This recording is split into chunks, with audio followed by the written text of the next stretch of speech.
Thanks. Wow, this is a cool room. It's a perfect place to take a nap. I see some of you are. So I'm here to talk about HipChat. And no, that's not a typo. It's not wrong grammar. When Ken asked me to do this talk, he asked me for a title right away, and I didn't even know what I was going to talk about. So for some reason, I kind of chose the all your base meme. How many people here are familiar with the all your base meme? Yay, cool, so I don't have to explain it too much. All your base meme came from a game in the late 90s. It kind of swept through the internet, and it became popular because of the really awkward Japanese to English translation, which is really now kind of considered this thing called English. And if you look at some of my favorite English, this is actually one of my favorite English examples. So take a moment to read that. But I'm not here to talk about English. I'm here to talk about HipChat. In thinking it over, it's not really about getting your issues into HipChat. I realize, okay, the title is flawed because it's not about issues getting into HipChat. It's about notifications, bringing your notifications into HipChat. Those of you who have smartphones, how many of you have an iPhone or an Android phone that looks like this? Really annoying. This is how my iPhone looked like for a long time, until I figured out you can actually turn those things off.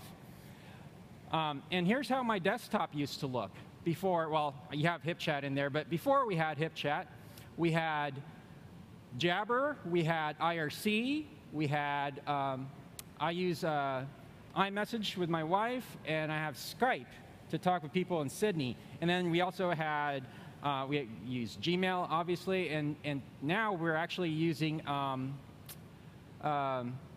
Google Plus, and Google Plus's Hangouts feature. So, I mean, there's a lot of noise coming from all kinds of different places.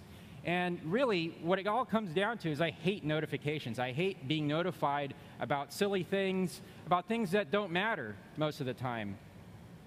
And I really suck at multitasking. Who here thinks they're good at multitasking? Come on, there's got to be one person. You're a liar. Sorry, but our brains are not meant to multitask. At least mine isn't. And I'm easily distracted as well most of the time. So that's where HipChat comes in. Atlassian started using HipChat, well, probably well over a year ago. And we liked it so much that we ended up acquiring them. HipChat's not just an instant messaging service that most people come to know, with like Google Talk or Jabber or XMPP. Although it is also an instant messaging service. You could do one-to-one messaging with it. But where its real power comes in is in team collaboration. It allows you to efficiently collaborate with your teams. So here's a view of what our chat rooms look like at Atlassian. We have, oh God, probably 100 or so different chat rooms. And they all kind of vary from team rooms to there's a room called Bacon. And I don't know what they talk about in the Bacon room, but there's a lot of social type rooms as well. One of the best features of HipChat is that for a team, you can have it follow you. So you can take it on your iPhone, your Android, iPad, and so it's not just about like having presence indicators that say you're online, you're offline, you're idle. You can actually see whether or not someone's on their phone. So HipChat has a client for the iPhone, the iPad, and Android as well. And if there are it actually uses push notifications. So like if you're mentioned in a room, or if someone IMs you directly, you'll get a push notification. And the nice thing is you can throttle that down. If you don't want to get push notification on those things, you don't have to. However, the best part about HipChat isn't just about the team collaboration. That's all great. But at Atlassian, one of the things that a lot of the teams do is they use it as a notification service. So in this example, you'll see Bamboo, Bitbucket, Jira integrated into a room. This is a room that I belong to called Remote Apps. It's a project that we're working on at Atlassian.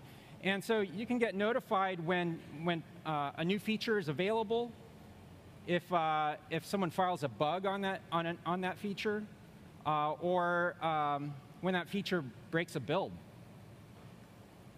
And this is all possible directly through HipChat's incredibly easy-to-use REST APIs.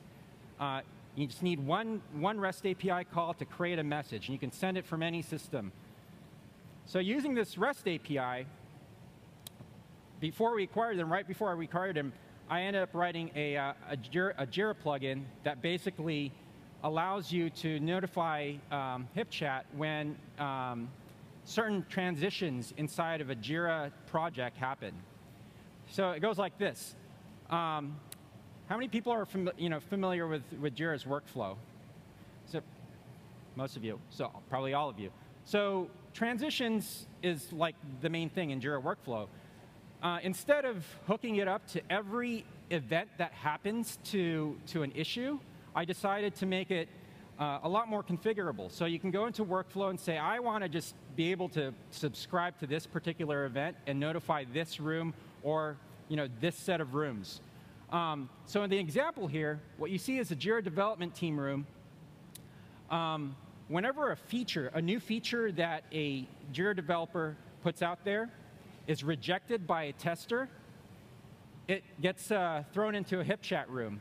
And it's really a good way to shame the developer and put them in line and tell, and basically get the developer noticed. Along with Jira, we also ship 4 different plugins, one for Bamboo, one for Confluence, one for Fisheye. And it's all available on the marketplace. It's all free. Just search for HipChat. And along with that, if you go to HipChat's help desk site, you'll find 38 different integrations that you can turn on today with a variety of different systems. And also, there's this company that I've been using with our own internal room. There's a company called Zapier. They're here in San Francisco. And I use them to get notifications from Zendesk, our WordPress blog, and Twitter @mentions. And so what that looks like is, I'll show you that in a minute, but Zapier is actually really, really easy to use.